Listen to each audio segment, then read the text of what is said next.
sommes aujourd'hui sur la dernière journée de la première étape de la phase présentation sur l'autoroute Ila Touba.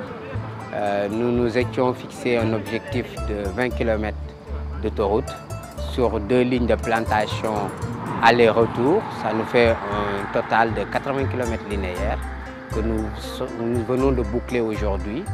Nous sommes fixés cet objectif dans un but de pouvoir assurer un suivi convenable de cette réalisation qui n'est pas une petite réalisation, ça il faut le préciser. Nous sommes aujourd'hui ici au milieu de l'autoroute Ila Touba, au 20e kilomètre, à partir du rond-point de Thiès. Il s'agit d'un programme de reboisement qui entre dans le cadre de notre campagne nationale de reboisement. Mais cette année, nous avons pris la décision de donner un accès particulier, c'est-à-dire de mettre l'accent sur le reboisement des autoroutes. D'abord pour contribuer à la capture du carbone. Vous le savez, chaque citoyen sénégalais émet en moyenne 0,6 tonnes de carbone par an. Ce qui fait que si vous regardez le nombre de plants que chaque citoyen a besoin de reboiser et d'entretenir pour pouvoir arriver à une neutralité carbone, il nous faut 38 arbres par citoyen et par plan. L'Agence sénégalaise de la réforestation et de la Grande Muraille Verte est dans une dynamique d'aider le pays à arriver à la neutralité carbone en plantant autant d'arbres que possible pour chaque citoyen. Reverdir le Sénégal revient aujourd'hui aussi à donner une image très jolie de ce pays passant par les villes vertes. Nous avons déployé une stratégie pour les villes vertes en partenariat avec les communes.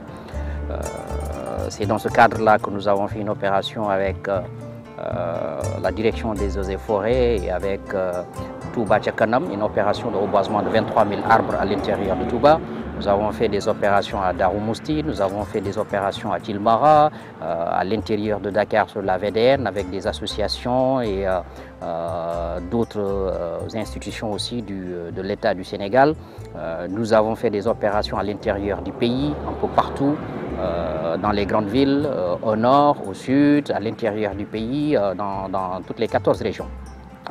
Cette année, nous avons entrepris de faire quelque chose de particulier parce que nous avons commencé le travail depuis très longtemps. Le travail de trouaison de 246 000 trous a pris quasiment 94 jours sur l'autoroute Ila Touba. Ça a été très pénible, mais ça l'a été avec une équipe très dynamique.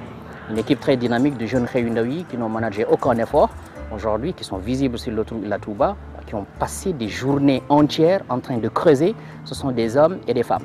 En majorité, ce sont des jeunes filles qui étaient sur l'autoroute Ila Touba, qui se sont mis à fond, qui se sont donnés corps et âme pour pouvoir arriver à atteindre ces résultats. Donc maintenant, le suivi, je n'ai aucune idée de combien ça va nous coûter parce qu'il faut continuer à arroser les arbres jusqu'à ce qu'on sente que les arbres ont pris. Donc, ça peut prendre 8 mois, ça peut prendre 1 an, ça peut prendre un peu plus. Donc je n'ai aucune idée des charges futures. C'est pourquoi nous allons être très flexibles sur l'entretien. Donc nous n'avons fait que ce que notre budget nous permet de faire cette année, avec beaucoup de flexibilité. L'année prochaine, j'espère que nous allons avoir la possibilité de faire 50 km l'année prochaine et dans 2 ans de faire le reste de l'autoroute Ila Touba.